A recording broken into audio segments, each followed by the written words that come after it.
Yields back. Now we'll recognize Mr. James from the great state of Michigan. You're recognized for your 5 minutes of questioning, sir. Thank you, Mr. Chairman. I appreciate all the panelists being here today, and I'm looking forward to hearing from you about your perspective.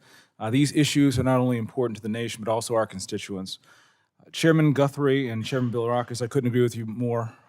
Travel and tourism are key drivers, both our local and national economies. It's essential that we explore the best ways to strengthen and capitalize on these opportunities for our country. But also, as we deal with other crises, mental health crises, seasonal depression for northern states like mine, Michigan, places that are on the western side of the Eastern time zone and farther north, we can address mental health issues by extending the time and the clock, potentially also saving lives. I'll get directly to my question. Mr. Kleppe, what other related research is relevant to the issue of financial and economic implications of daylight savings time policy that maybe you have not discussed as of yet? Yeah, thank you, Congressman, for that question. I do have a brief summary prepared of some of the other relevant research. And so, specifically to kind of economic and financial market effects of these biennial time shifts. So beyond the evidence that we provide in our study of investors being impaired in their decision-making and the effects that has on market efficiency, there's also recent research that finds that other economic and capital markets participants are negatively affected, including individuals that forecast earnings, which provides a very important information dissemination role to the capital markets. There's evidence that investors' reactions to merger announcements are worse after DST adjustments.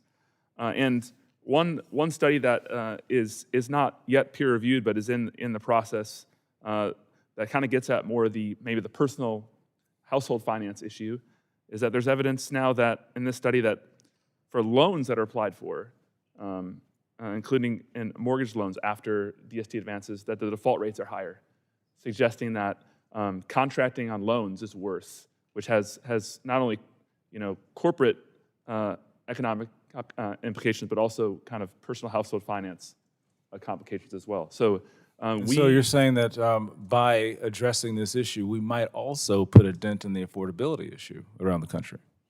Again, I can't speak directly to, this is not my research, but what I can say is that the impairment from these time shifts has the potential to, again, lead to worse contracting when it comes to loans and could hurt households in loan contracting. Okay, so if let's step out into going from a little bit more micro to a little bit more macro.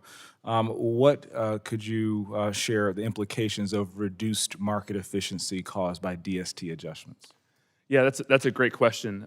So first of all, I'll say the U.S. is kind of the hallmark of our capital markets, are the hallmark of efficiency and sophistication, which sets us apart from the rest of the world. And so when markets become less efficient, there are implications for both investors and the companies seeking capital in those markets. So on the investor side, less efficient markets means that determinations of value are harder, and individuals that have again, information advantages, usually more sophisticated or insider investors can trade more profitably relative to retail investors, which creates disparities that are not good for markets.